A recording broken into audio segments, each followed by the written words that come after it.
And there's a time when it has to be pens up, And like words do matter, so like. That has something to do.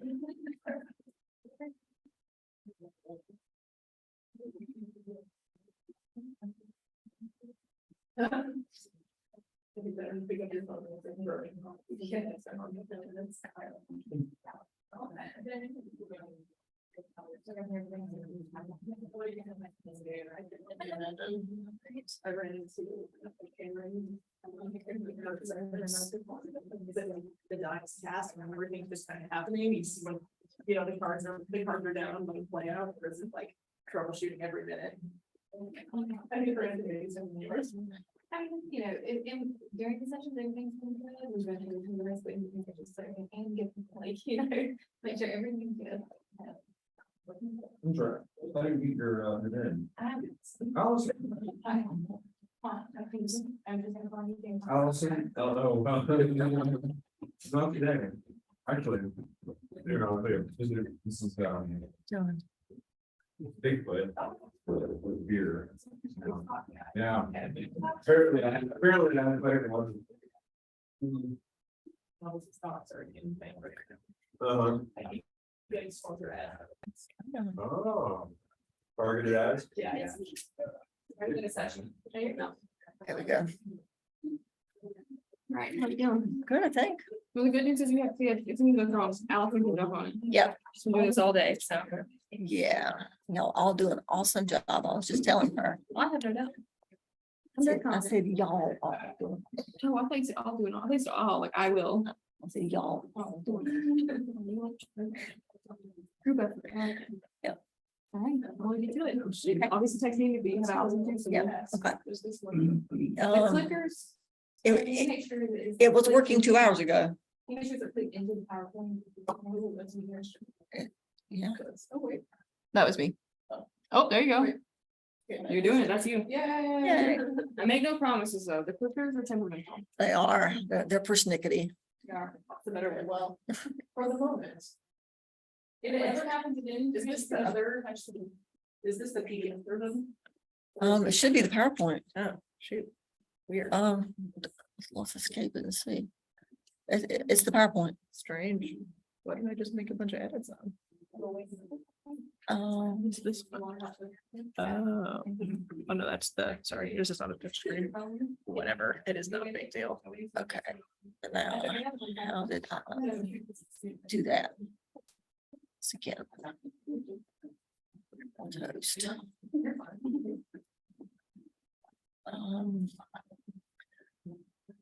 Let me stop sharing and then start again.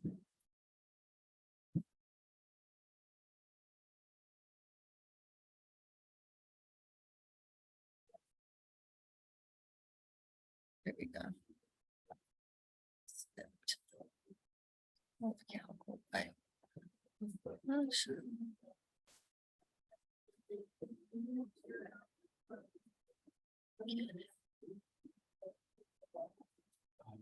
There we go.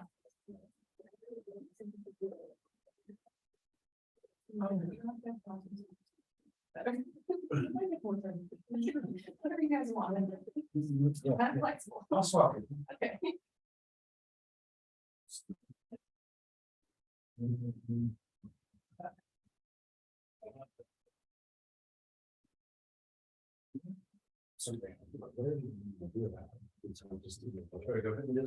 Yeah, whatever you want to. But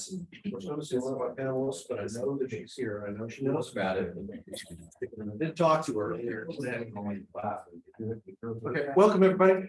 I'm glad you could make it. I know it's been a long day. It's been a long conference.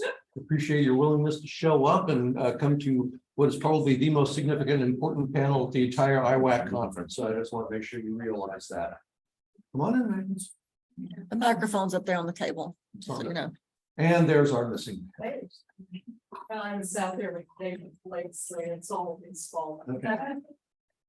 So my name is Michael Pemberton. I'm here at least in part in my capacity as the associate publisher at the WAC Clearinghouse for Journals. And today we have a panel with a number of distinguished presenters who are the editors of many of the journals that we host on the WAC Clearinghouse. I'm going to take a moment to just introduce them as they are here. And this is the order that I have them, not necessarily the order in which they will be presenting. We'll start with Allison Daniel. Allison Daniel is the managing editor of the WAC Journal and a professional communication specialist at the Pierce Center for Professional Communication at Clemson University. She earned her bachelor's and master's degree in English from Clemson and has worked at the Pierce Center in some capacity since 2015. Her goal is to help the WAC Journal expand and continue its long tradition of publishing cutting-edge WAC scholarship from a diverse pool of scholars. Paul Cook is professor of English at Indiana University Kokomo, where he teaches courses in writing, rhetoric, and digital media, and he also serves as the reviews editor for Across the Disciplines. Julia Voss is associate professor of rhetoric and composition, former director of professional writing, and current chair in the English department at Santa Clara University, where she researches curriculum assessment design and equity, learning space design, and writing program administration. In addition to serving as the associate editor for ATD, her current projects examine classroom design as a pedagogical and programmatic issue, information literacy instruction around popular courses, how diversity, equity, inclusion are represented or not in first-year writing syllabi, and frameworks-based WAC faculty development. We have one of our participants who is actually attending online. I don't think we can see him quite at the moment. This is Justin Hayes. He teaches at Quinnipiac University, and he's the associate editor of Double Helix, a consulting reader for Across the Disciplines, and a member of the WAC Clearinghouse editorial board. And last but certainly not least, we have Susan Lang, who is professor of English at The Ohio State University and director of the Center for Study and Teaching of Writing there. She's co-authored or authored in Technical Communication, Journal of Technical Writing and Communication, Writing Program Administration, Trends in Biochemical Sciences, College English, College Composition Communication, IEEE Transactions on Professional Communication and Pedagogy, and she is also the current editor of the Journal of Writing Analytics. So I will turn it over to them and let them decide how they're going to present. And thank you very much. And thank you all for sticking out to the bitter end of day 2 of the conference. Glad to see you all here. If you need me to flip it, I will. That might be necessary. It's doing the same thing I was doing yesterday now. There you go. Hey. Paul Cook, who's the news editor, as Michael and I are going to be talking a little bit about across the disciplines. And so we're unfortunately not joined by the head editor of Across the Disciplines, Michael Pierce, he had conflicts. But just to tell you a little bit about Across the Disciplines, talk a little bit about the kind of articles that we publish. So Across the Disciplines as a born digital journal, we publish both linear and hypertext, that is traditional aesthetic text articles, as well as designed digital media or interactive text on communication across curriculum, theory, practice, and research. Giving a little bit of an idea, some recent articles that we've published focus on faculty development, on writing infused courses across the disciplines, including individual course interventions, program level course interventions, assessment projects around writing enriched courses, as well as especially we publish a fair amount of co-author things where there'll be like a writing specialist and then disciplinary faculty in other disciplines. We also have published work recently that involves work in community and employment or workplace settings, so a little bit outside the traditional purview of WAC. And we also publish works that's situated outside of the United States, so we're very open to international publications and are particularly interested as the WAC Journal, as you mentioned, in soliciting from some of the topics that have been discussed a lot here at IWAC that are a little bit newer to WAC discourse around linguistic justice and implementing theories, particularly critical race theory, critical gender theory into WAC work. We also publish, and this kind of maybe goes without saying, work that has been presented formally at scholarly conferences but not published elsewhere. So if you are not planning to publish in the proceedings of this conference, we hope that you will give us a consideration. So it comes to Paul talk a little bit about the reviews. I don't have too much to add to that. I have been the reviews editor at ATB since 2018, so it just kind of occurred to me earlier, 5 whole years. And I was telling Michael earlier, I haven't burned it down yet, which is encouraging. Not for lack of trying. Not like trying, but I haven't. What I would say about the reviews process is that, and there's actually quite a few folks here at this conference, in fact, at least one that I can think of in this room, who has published a review at ATB, is that it's easily one of my favorite parts of of what I do. I enjoy working with writers. I enjoy taking a review from its initial draft and seeing it all the way through. Giving feedback and helping someone take an idea and kind of expand it. Reviews are an important part of the work that we do. It's people, not just aside from the practical kind of use of them, which of course involves people needing or wanting to have reviews for the purposes of promotion and tenure, career advancement, things like this, but also to help to further disseminate the ideas and concepts that people explore in the monographs and edited collections that they write. And so I've tried really hard to foreground that work and to try to seek out high quality reviews from all sorts of folks. I think we've published reviews from people who were graduate students, kind of just starting out, new to the discipline, all the way through to established scholars. And I'm happy to take questions from people about the reviews process and about how that works, and I have other things that I can say as well. But this time I'll pass over to Alistair. Oh, sorry. I also want to mention, again, those of you who are regular readers of ATB will know this, we publish usually 1 or more themed issues per year. And so the process to initiate those would be to contact Michael, Chris, and get your special issue ideas. Some recent special issues we've done have been WAC in STEM disciplines. We did an awesome double issue that somebody might have seen last year that was decolonizing the archive. We have a CFP that just wrapped up about international and linguistic connections. We have one that's going to be coming out later this year about connections between language studies and writing across the curriculum and writing studies. So stay tuned, and that's one of our regular features. I want to say real quick, those of you who publish ATB will know this, but if you haven't, you can, in addition to querying either Paul or Michael, if you have article or review ideas, submit articles via email to either Michael for articles, Paul for reviews. We have a pretty typical review process. We'll go through that. We're also an open access publication. If this is something you mentioned, promotion and tenure, that might be of interest to people. As many of us know, open access publications tend to get a little more traction. So it's a great thing about all of our WAC publications. And then lastly, I want to mention is that ATB is the proud host, I guess we might say, of one of the WAC Clearinghouse's current New Scholar Fellowships. Ours is the Student Aging Cloud Fellowship. So it's a funded 12-month fellowship for grad students or early career or faculty independent scholars it's focused specifically on editorial work. So one is the basic necessary task of updating the ATB style guide to reflect recent changes to APA, which is our home style.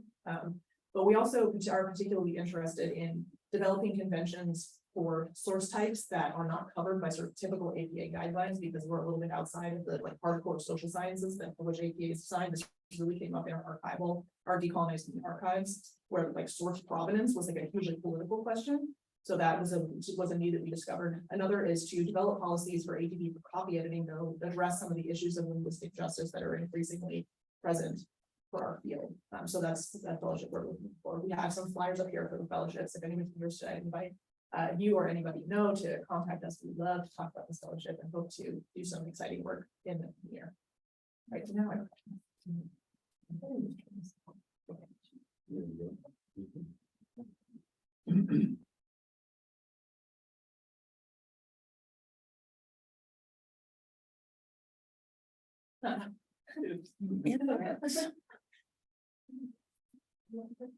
That's just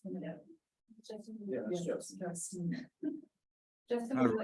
Can people hear me? Yes. Okay, can you not see me?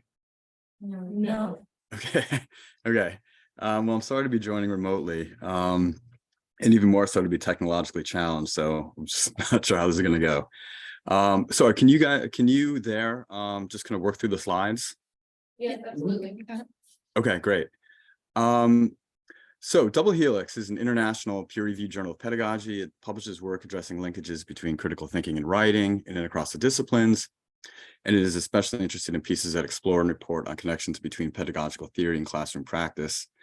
And as an aside, I think where submissions tend to run into trouble in the review process is that they either do not define critical thinking or use the term inconsistently throughout the manuscript.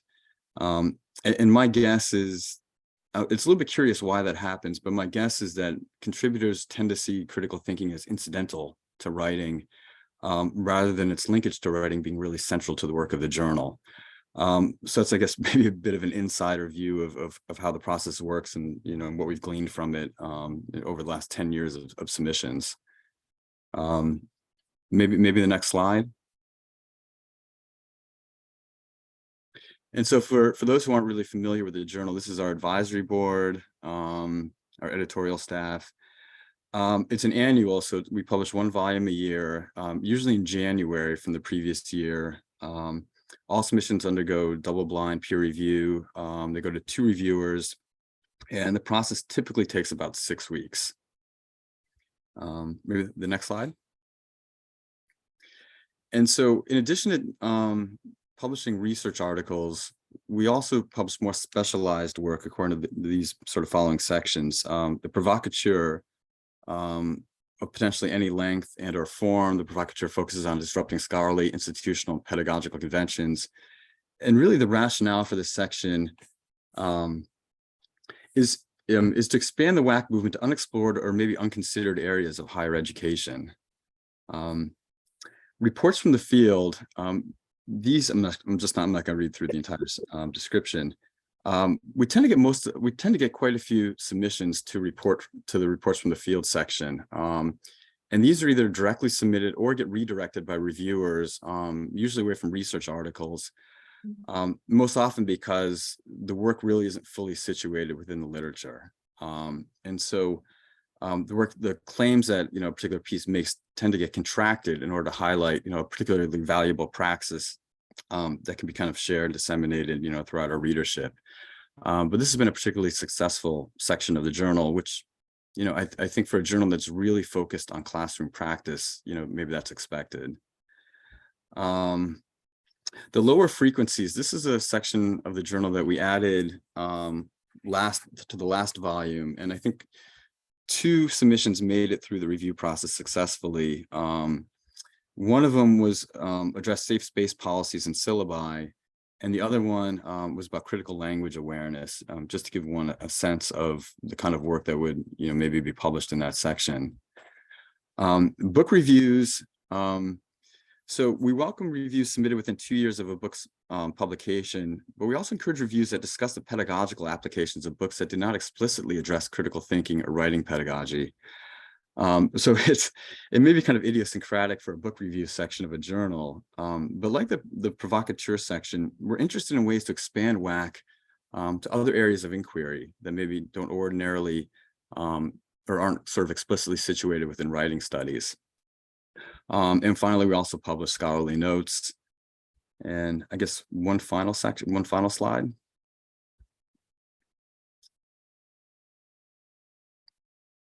And I know we want to talk about sort of trends, and I guess this probably isn't a surprise to anyone about current trends or future trends in publishing. So we have a special volume that the call went out for artificial intelligence, writing, and critical thinking. And we may run this volume contemporaneously with volume 11, depending on what kind of what work gets through the review process. So we'll probably run either a special volume along with volume 11, or we may just sort of roll AI submissions into volume 11. And so I think that's my basic overview of the journal. Thank you.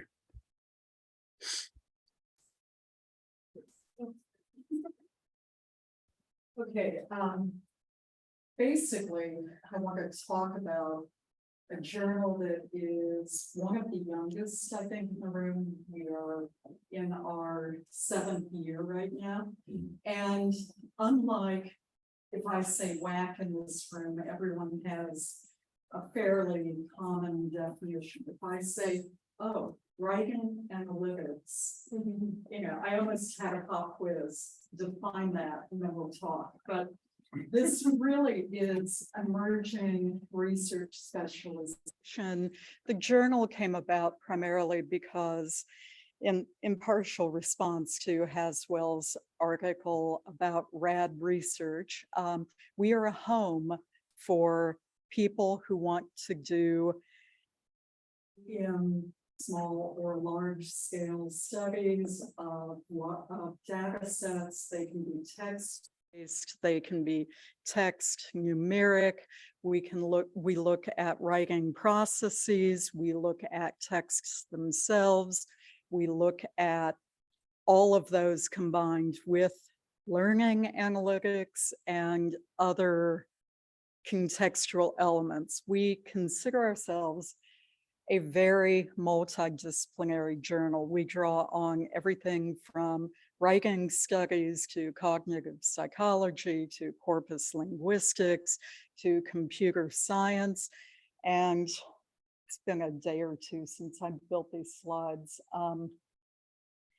We have a small editorial team. I want to talk to you about me, Dave Eubanks, Meg Vizou, who is the copy editor extraordinaire for this journal, and our developmental editor. One of the things that we do that not every journal is doing these days, because we are an emerging field, if you send us a manuscript and we think it has potential, but not quite ready yet, we will assign you to Elena or one or two other people who work for us part-time as developmental editors. And we will work with you to make that article the best it can possibly be before it goes out for a second round of peer review. We have a 4-step peer review process, starting in-house, going out for initial review, going to the developmental editor, and unless our reviewers say, hey, it's great, take it as is right now. And then after you work with developmental, revise, comes back, goes back to the reviewers, and then we move from there. And we are actually in a lot of transition right now. We have been publishing annually, but because things seem to move quickly, Chat GPT, anyone? We've decided we want to go to a rolling publication schedule. So we are hoping by doing this, that if you submit an article to us, we can go through the review process and be more like our friends in the hard sciences, where you are published 4 months or so, maybe even sooner after you submit. So we would like to have that happening. We have, let's see here. Yes, so we are looking at adding some categories to the journal. We have been publishing primarily research articles, book reviews, and research notes. We are talking about adding some categories that make analytics a little more accessible. So how do you teach analytics? What are the methodologies? How do you do classroom activities with undergraduates or graduate students that will help them be introduced to this area of methodology and research? We're looking at analytics across the academy. Let's go look and see what people are doing in business, in public affairs, analyzing texts that go beyond in-class writing and instruction, and writing and analytics in the popular press. We've been hearing, we heard this morning, that we need to be more active and activists in talking about the importance of writing. Well, we'd like to have a section in the journal that actually takes us in that direction. How many of you have actually been to the journal's website? Anyone? A few people here. Okay. You will notice some changes hot off the press.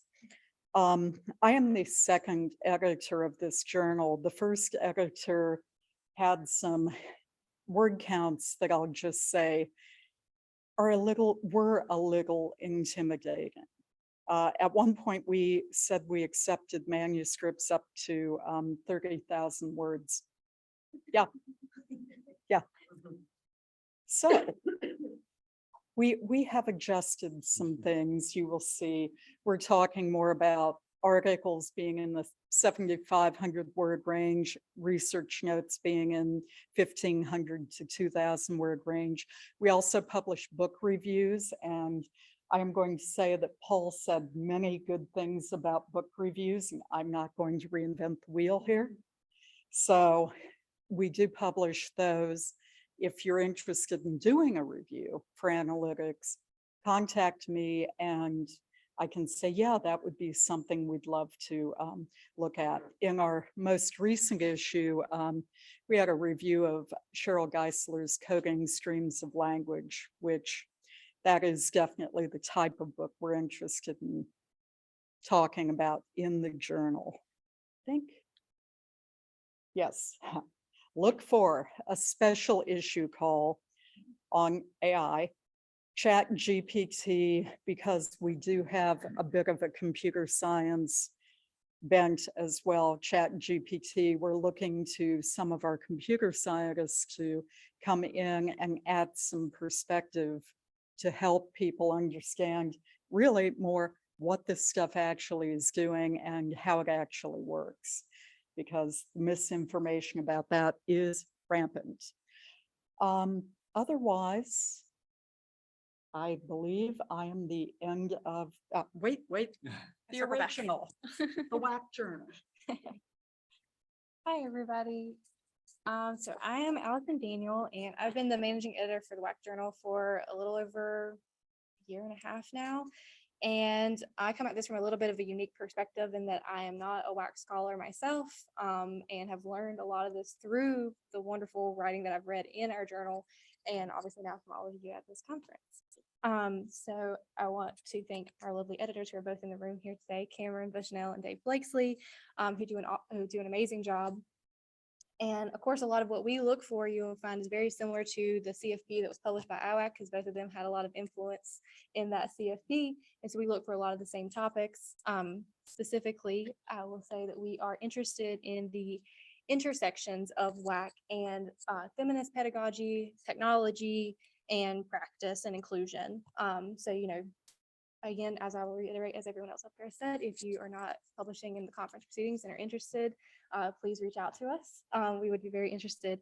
And we also accept proposals for those of you who may not have a fully fledged idea ready and you want someone just to read over a proposal and see if it'd be a great fit, please email me and I'd be happy to review that and see if it would be a great fit for our journal and how we can proceed. And we're always happy to work with you guys on that. And also, like my lovely colleagues up here, we accept book reviews, and we have a list of books that we are looking for reviewers for on our website that will also give you an idea of the types of books that we are looking for reviewers for. But if you have a different book that you would like to pitch, you're welcome to email us and we will let you know. And we have 2 book reviews in our issue that will be coming out in just a couple of weeks. So we love publishing those as well as our manuscripts. We have also previously published plenary addresses and interviews. So we like to have a wide scope. And so please, any kind of proposal, email me and we are happy to talk about it. We also publish all WAC scholars regardless of rank or institution. We loved getting manuscripts from our community college and technical college colleagues as well. So please, don't let that intimidate you in any way. We accept articles on a rolling basis. So you can submit at any time on our online submission portal and you will get, reviews that take about 6 to 8 weeks, and it is a double anonymous review, 2 reviewers per article. We are currently an annual publication, but we are moving to doing a regular issue and a special issue every year. And so we will be publishing our first special issue this year with Chris Elder. If you guys are able to go to her panel earlier today, she actually talked about what she's going to be publishing, which is WAC at 50, what, how, and for whom. So look out for that later this summer. It'll be coming out. We have some amazing articles coming out in that, so I know everyone will enjoy it. We also have an upcoming special issue, hopefully, around the institutional influences of WAC. And we are also hoping to have a special forum around topics of a graduate student's choosing that I'll talk about more in a minute, because we also have a fellowship that we are very excited for. But for anyone who is interested in a special issue of the WAC Journal, please reach out to us with a sample CFP, and we will look at it and work on the timeline to get that going. So finally, I just wanted to mention that we also have a fellowship from the WAC Clearinghouse that we're very excited for. So it consists of some editorial work, but we are specifically interested in the graduate student creating a special section in the WAC Journal's regular issue on a topic of the fellow's choosing. So we work with that fellow to develop that topic, that CFP, get it out and get that special forum going. And also arranging a mini gathering of WAC scholars outside of this IWAC conference, giving WAC scholars another chance to gather around that topic. So anyone who is interested, please email your CD to Ann Blakesley. The deadline is coming up. And if you have any questions, feel free to reach out to me at any time. But I'm not gonna ramble anymore, and hopefully we can take some questions.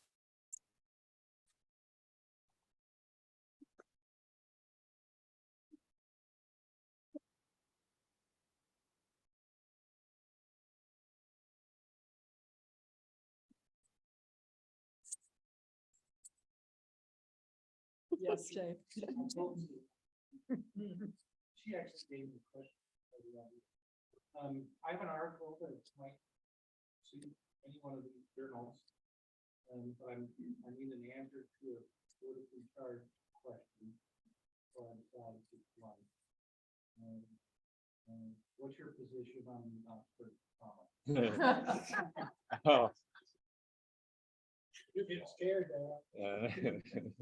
So I am pro Oxford comma, very much so. Unfortunately, Clemson University Style Guide is not, so it breaks my heart a little bit every time in your program. I had to delete so many Oxford commas because of Clemson University Style Guide. And I want you to know it broke my heart each and every time. I think they programmed it into grammar. Mhm. They sure did. Wow. I would say that ATD is pro Oxford comma, we do use them. Analytics also pro Oxford comma, as I think Ohio State Style Guide is still pro Oxford comma, but there was debate at one point, so. Well, I guess I won't be submitting my art. That's a very good question.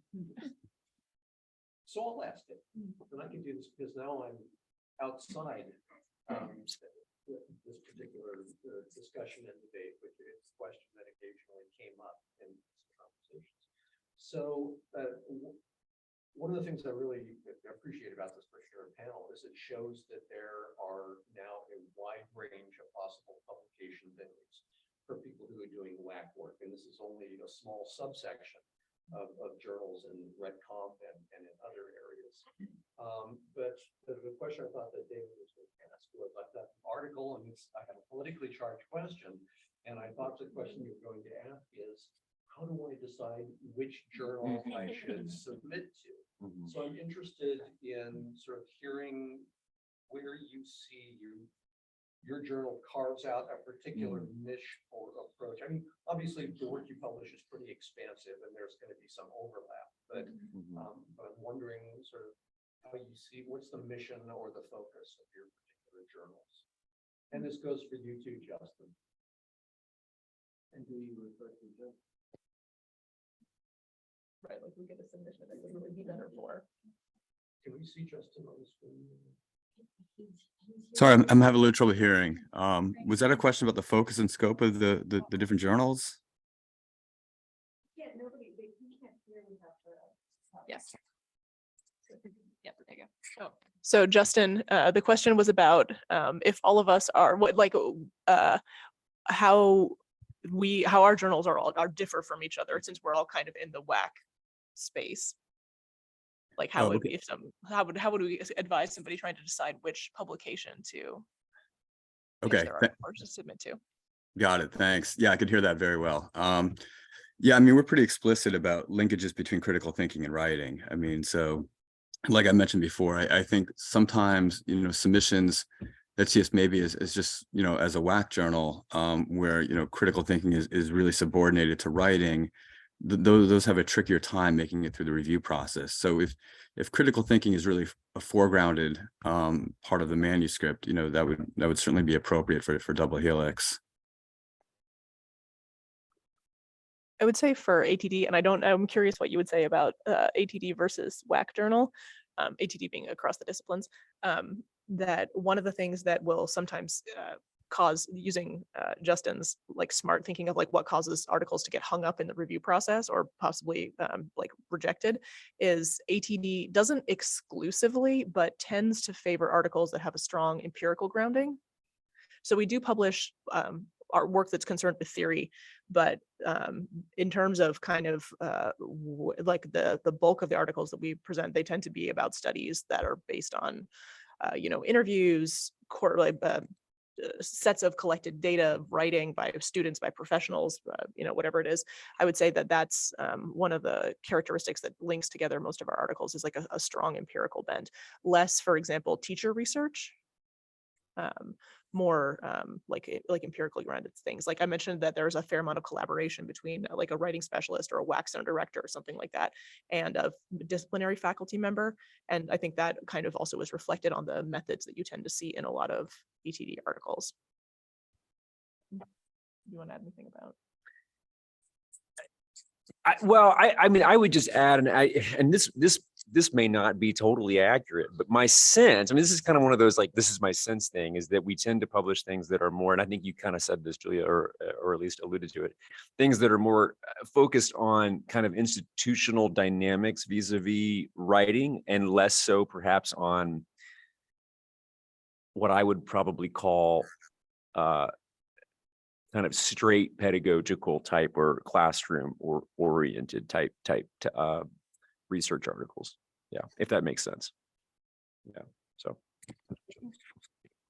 I'd say maybe a little bit of the inverse for you guys. A lot of our stuff gets hung up in reviews because our reviewers are looking for more grounding in existing WAC scholarship. Like they love all the data-driven stuff, but they want that grounding in that research. So I think a lot of times they come back with that and want a little bit more of that.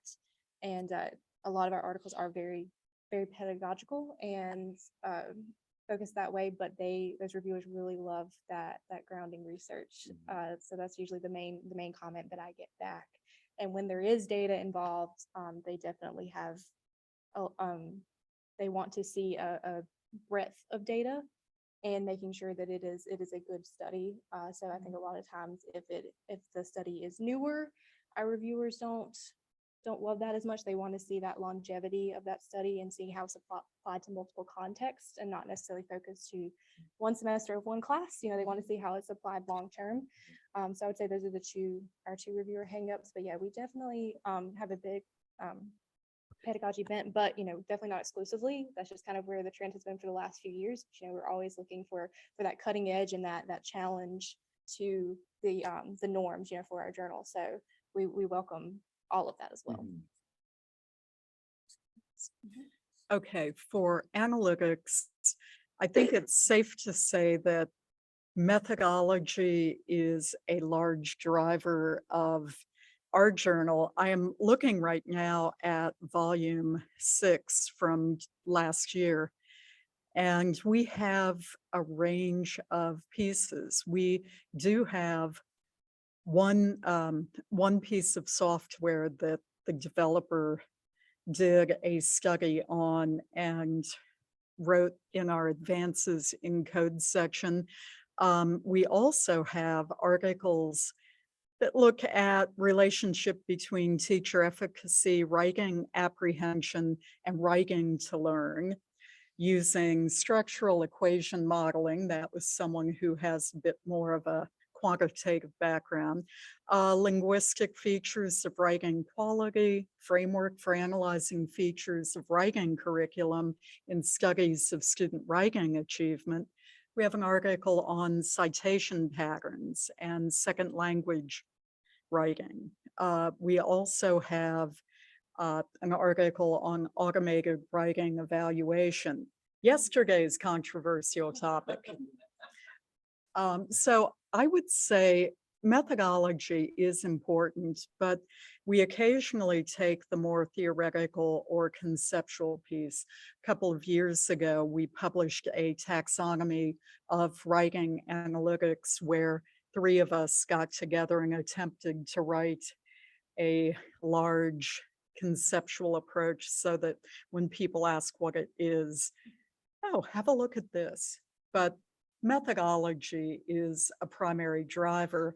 And in some ways, I think that's why this journal is another alternative for the WAC community, because you can be talking about almost any type of writing or writing instruction or large institutional interactions. And we, as long as you're working with empirical methods that probably have some level of quant as well as qualitative coding or the like, we'll look at that. So that's it. That's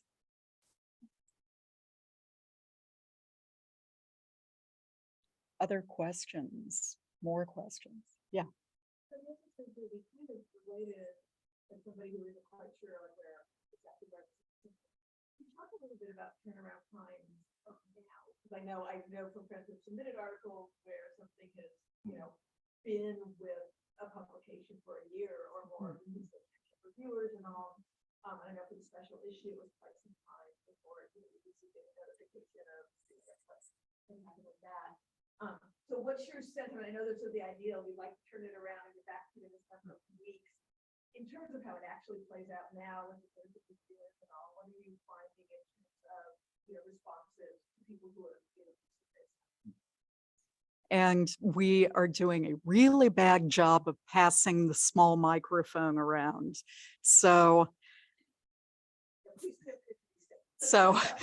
for Justin, basically issues with reviewer time, time from review to acceptance, what are we seeing, the good, the bad, and the ugly from each of our journals, basically. That fair? Okay. So Justin, do you want to start? Would you mind repeating the question for me? Thank you for repeating it. I can hear it from the table, but would you repeat the question one more, please? Sure. We've been asked to talk about the good, the bad, and the ugly in our time from submission to either acceptance or rejection, especially with the dearth of reviewers that almost all of us seem to encounter from time to time. Well, yeah, I think wayward reviewers are probably the biggest challenge. Trying to sort of, keep checking in with reviewers who kind of disappear. I think that tends to protract the review time. At least for us, I don't know what other editors, what their experience with reviewers has been. But keeping reviewers on task, I think that, I think that's the biggest challenge. The other concern I've had, and I'm not quite sure how to address it yet, is, if we get a submission in January and we publish as an annual, that's a lot of time that goes by between submission and publication, and a lot of sort of intervening work gets published. And, if you're publishing an annual, how do you make sure that the work that you're publishing is, remains current between submission and publication? And I don't know for this, and I would like to hear what the other editors, if this is a concern of yours, publishing, on an annual basis. Okay, since I've got the mic, I'll respond there. Again, exactly what you said about time from someone submitting at the first of the year or the end of our publication cycle is the reason we are going toward a rolling publication, because our colleagues in the sciences make us look bad. A friend of mine, colleague, is a associate editor for Journal of Biological Chemistry. And when manuscripts are sent out, the reviewers have 14 days. And if you can't turn that in 14 days, you say, I can't review that. And I've often wondered, thinking about wayward reviewers, if we would do ourselves a favor by saying, instead of, oh, you have 4 weeks, and then we'll maybe give you another week extension, if we should start to go to 21 days and start compressing that part of our calendar a little bit, because I think they go wayward if they're like me, oh, I have a month. And I get a reminder email 21 days in, oh, I need to get on that now. So if people are like me, I'd like to have a shorter window so it doesn't go so far down on my list. So you pass this on. Yeah, I mean, I think exactly what you both have said. You know, we accept submissions, like I said, on a rolling basis. So we have that same problem that if someone submits toward the end where we've, you know, finalized our issue for the upcoming one, then you're waiting almost a full calendar year to get that in, and that's frustrating. We do reviews also on that rolling basis, so you do hopefully at least get your notification of acceptance within that timeline, so you know where you're at, and it gives you more time for revision if you need it, which can be a positive, I suppose.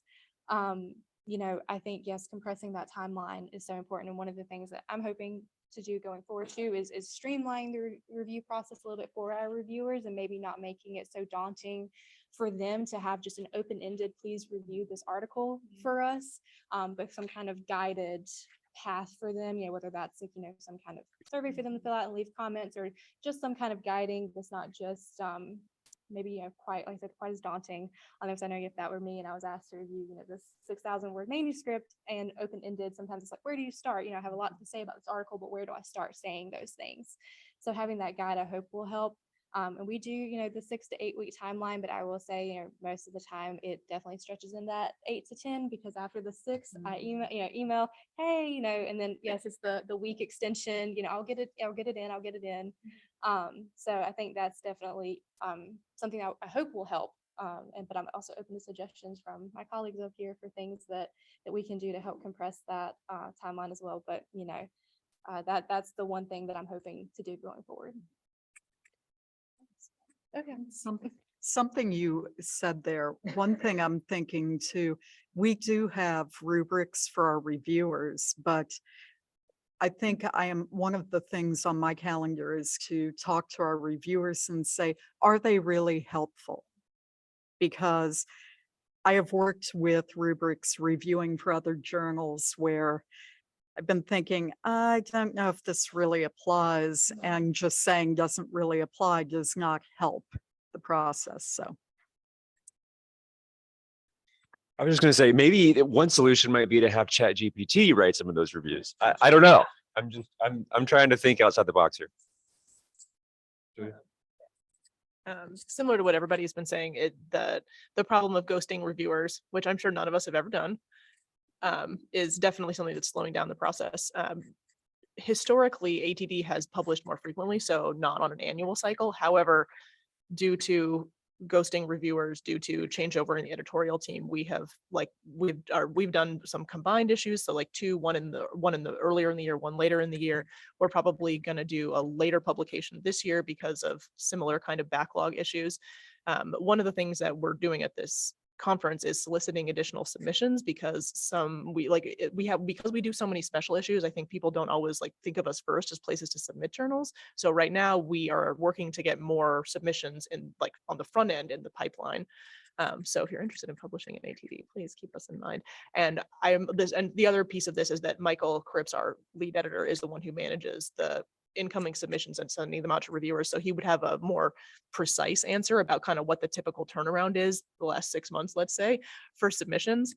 But I'm very interested in what you're thinking about with having some kind of streamlining form because I also have been daunted where you get a manuscript and you're like, I could say, I mean, similar to giving feedback to student writing, I could say a lot of things, but what is most useful to say here, given the focus of our journal? But a very important question about what the turnaround time is.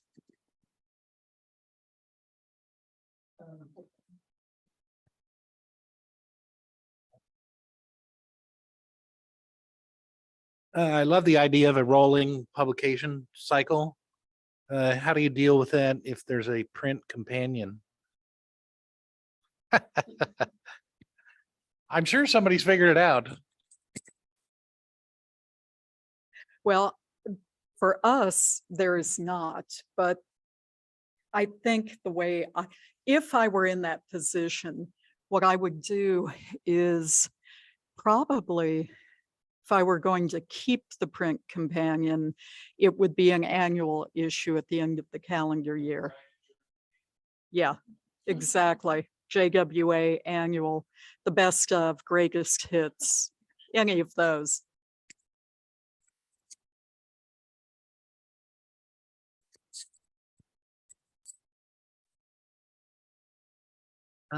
So what are the options for issue in progress? A fair number of journals start the issue when as soon as the articles get finished, but the issue isn't actually completed until whatever is the last item in it. If the system allows it, if the platform allows it.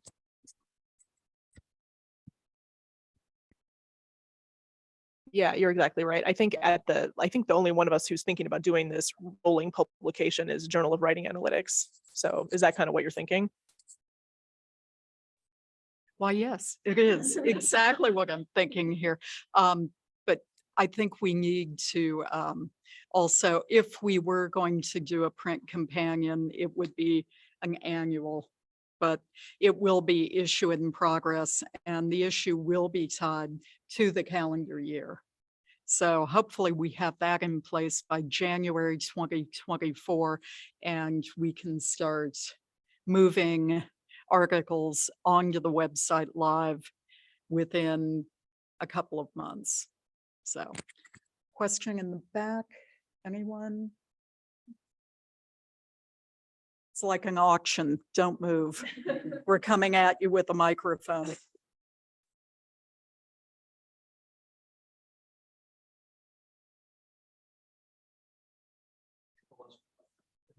Here you go. So one of the things that I remember getting emails about, not a lot, but fairly frequently, was from contributors or potential contributors who were concerned about how this was going to look when they were coming up for promotion and tenure. And in particular, this is something that happened fairly recently with, since I'm the series editor for one of the WAC Clearinghouse book series. Somebody said, I need to get information about how many times this book has been accessed or downloaded, because my institution is requiring that as a part of my tenure and promotion package as I make my argument. Are you getting a lot of those kinds of requests? And how are you finding ways to sort of respond to give that kind of information?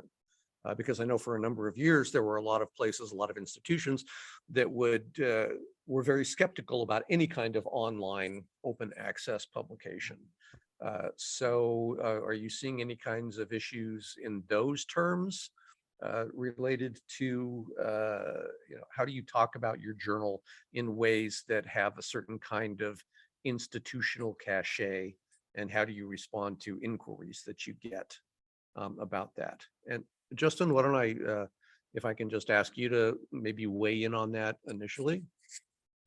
Sure. I think, was it maybe last year, 2 years ago, I had a contributor who asked me to write a letter that he could give to his chair because he was up for, I don't know if it was reappointment or promotion. But I had to ensure them that he had submitted to the notes section, and it was a scholarly note. But I had to ensure him that it was peer reviewed, and that it had the same sort of rigor as a research article, but it was just in a different, genre, different format.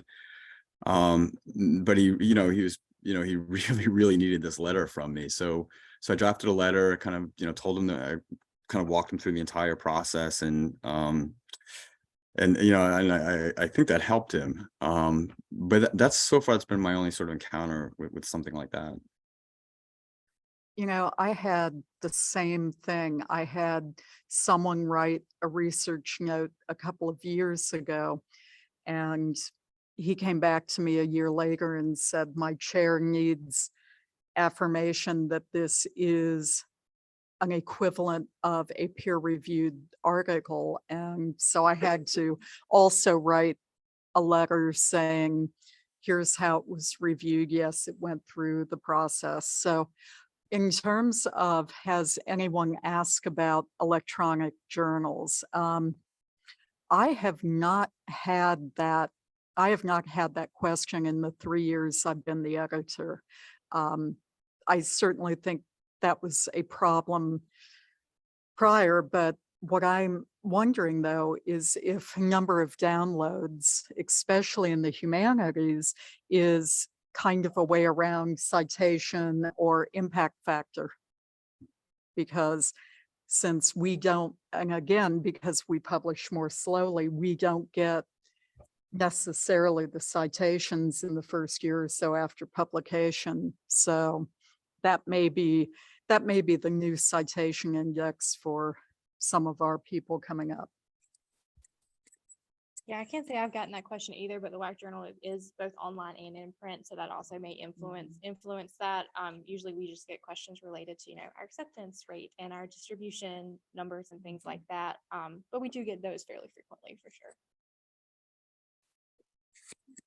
Yeah, I'd say similar for ATD. I'm thinking of how we publish our articles digitally. I mean, it might be different for different of our journals, but how we place them on our website, how people access them, and thinking that it would be as someone who's going to go up for a full professor sometime, I would love to know how many people are, downloading my article as exactly what you're saying, a proxy for citation metrics. And I'm wondering if that's something that could be built into our websites. You're not the person to ask about that, but I know somebody who is. Ask Mike when we get out of here. And it should be ready by Sunday. Yes.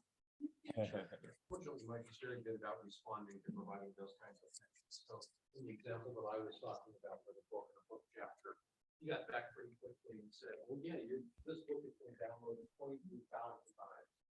And when you compare that to the sales of the 400 copies, it sounds pretty effective. This has been a problem for forever, I think. I'm tempted to make up a number and just say, 1,482,394 downloads since 2018. Prove me wrong. Because it's loaded with so much ambiguity. A lot of people will download it, put it in a folder, and never read it.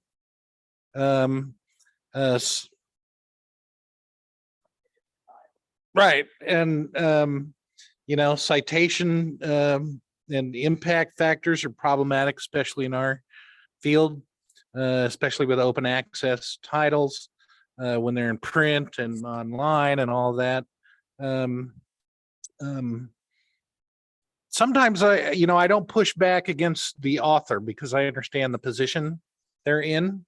But if I do write for them, I'll push back a little bit at their chair or their dean, whoever asked about it, and try to do a little bit of educating about how the journal works, its company, other scholars that publish in it. Those are the kind of things that signify the value of publishing in that journal, and you need to accept that. But it's politically charged.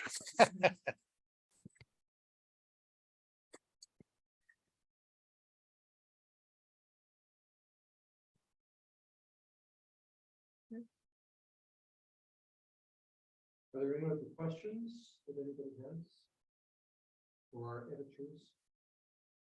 Right while the iron is hot.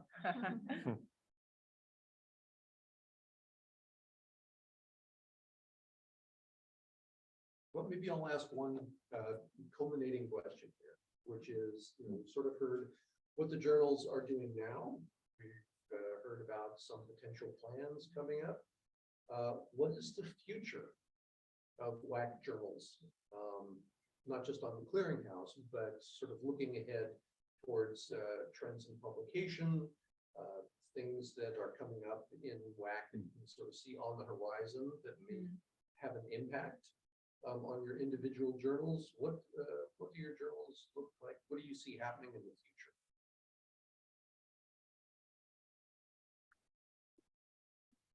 future? Is it okay if I start off with this one? Absolutely. Okay, sorry. One thing I've been, that maybe down the road a bit, with the changing landscape of higher education and a trend moving toward micro-credentials, I'm interested in how micro-credentialing may affect writing across the curriculum. And I don't know what that's going to look like. And I'm kind of interested in, if there's going to be some emerging kind of scholarship on, if we're going to get a lot of sort of students who are, matriculating in this sort of a la carte fashion with their universities, right? Just sort of, doing micro-credentialing instead of sort of a BA. And if you're just doing micro-credentials, for picking up skill sets within a particular profession, what is the impact on writing across the curriculum or writing the disciplines? And ultimately, are we going to start seeing submissions about that in our journals? So that's one thing down the road that I'm kind of thinking about and wondering what that might look like. That's a really great point because we're developing a micro-credential in technical communication right now, online, asynchronous, and it's going to be something that we market not only to our undergrads or our grad students, but we'll be marketing to the Central Ohio and Ohio-based community because we have a lot of high tech coming into Columbus right now. And I would say, given the interest in areas like technical communication, Society for Technical Communication has a 3-level credentialing program already, and there are a number of academic institutions that are jumping on that bandwagon for credentialing, especially if we aren't in the position to have a minor or a major in tech comm or sci-comm at this point. So I would agree that we are going to see scholarship about different ways that writing is taught. I think we're also going to, for us in analytics, I really want to break down some silos. I want to go get people who are teaching writing across the university who may or may not be partnering with writing experts and start to get them interested. I look at scientific communication at the graduate level. It's a lot published out there about that, but we're not seeing it coming to us. People write things with great titles like the anatomy and physiology of a research paper, but it goes to a science journal. So I would love to start seeing more people in other disciplines coming to us and publishing with us as well as publishing in their places. I have an article that came out last year in Biochemical Sciences. Why? Because they ask us to write that about a grad course that we teach. So.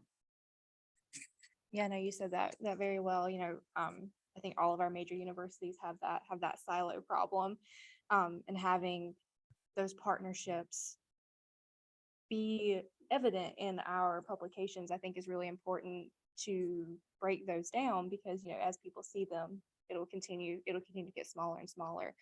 So I'm really excited to see what that looks like going forward for sure, and how we can make WAC publications reflect the field of WAC and not just being English and rhetoric, people publishing in these journals, and putting into practice, you know, the actual things that we're talking about.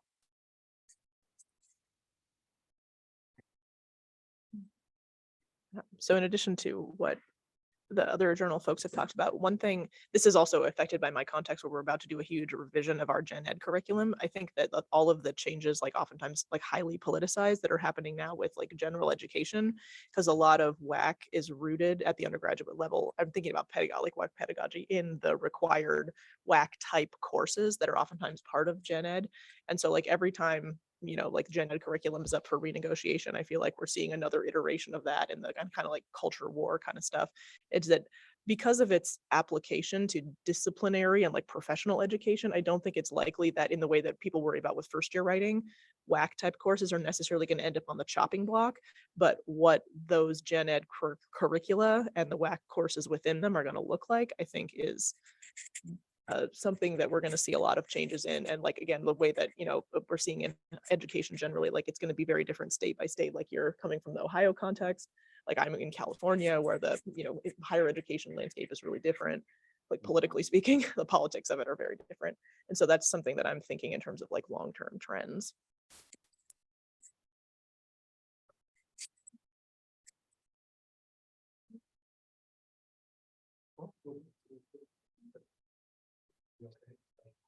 Late in the day on the Friday. Session will be the group. I want to thank everybody for attending. I want to thank our panelists.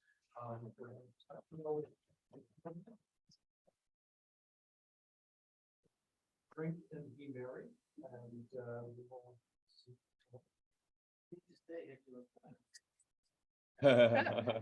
I say it's like good experience.